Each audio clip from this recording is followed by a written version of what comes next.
Hello everybody, I am Dr. Snehal Shah. I am a robotic head neck surgeon. I am a sleep specialist. Now, sleep is a topic which is very dear to everyone. If you don't get adequate sleep, you will end up in many problems.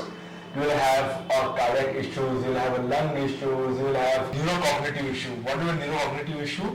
Meaning you will have difficulty in concentration, difficulty in keeping up with the memory.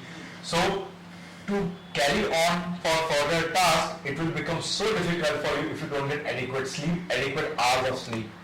Now, sleep is divided into 2 to 3 phases. Now, the most important thing is if you get this sleep at a one go, you would wake up fresh. Then the sleep is divided into 2 main phases, non-resting eyeball movement and a resting eyeball movement phase, NREM and REM sleep. REM sleep, if you get a good sleep, it's when you will wake up fresh. It's a sleep when you also dream. So you're going to dream and you're going to feel relaxed and you're going to get up. What happens is that this sleep sometimes gets obstructed because of the central issues and sometimes because of the peripheral issues, that is the upper airway issues. If it is an upper airway issue, I would always like to say that we can correct it. Now, how do we correct? Where is the level of obstruction that you find most commonly? It could be either the nose, it could be palate, or it could be tongue. Now, the question here is robotic surgery what I am being trained for? Is it applicable? Is it a new paradigm in sleep medicine treatment? I would say yes. Now, I would be very, I would say if I have to pinpoint one organ which I can address through the robot is the tongue. Whenever there is upper airway obstruction, not because of the nose or nasal issues or the palatal issues, it could be because of the tongue issues. The tongue volume could be high. The tongue is basically made up of 2 parts. The anterior 2/3, which is a mobile tongue, and the posterior 1/3, which is a static tongue, which helps in swallowing, which helps in even in chewing.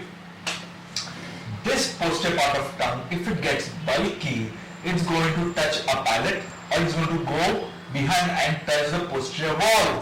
If that happens, there's going to be an obstruction.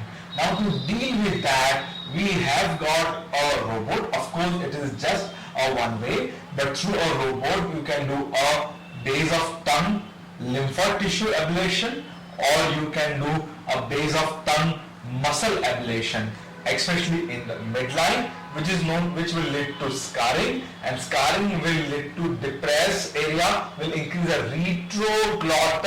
retro tongue area, which is most crucial when you want to prevent apnea, that is difficulty in breathing while you are asleep, and the air can go from the nose unobstructed through beneath the tongue and into the airway.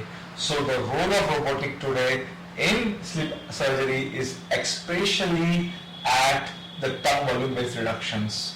Now, in Caucasians, that is in the Western world, this is the most common problem. In Asian population, it is predominantly nasal or palatal. But in Indians, we have found that there is a mix of all 3 components. So today, the robotic surgery in a sleep medicine has gained the relevance. We can go ahead and do a tongue volume based ablation. To know more about this, please visit my website and you will get a lot of information on that. Thank you so much.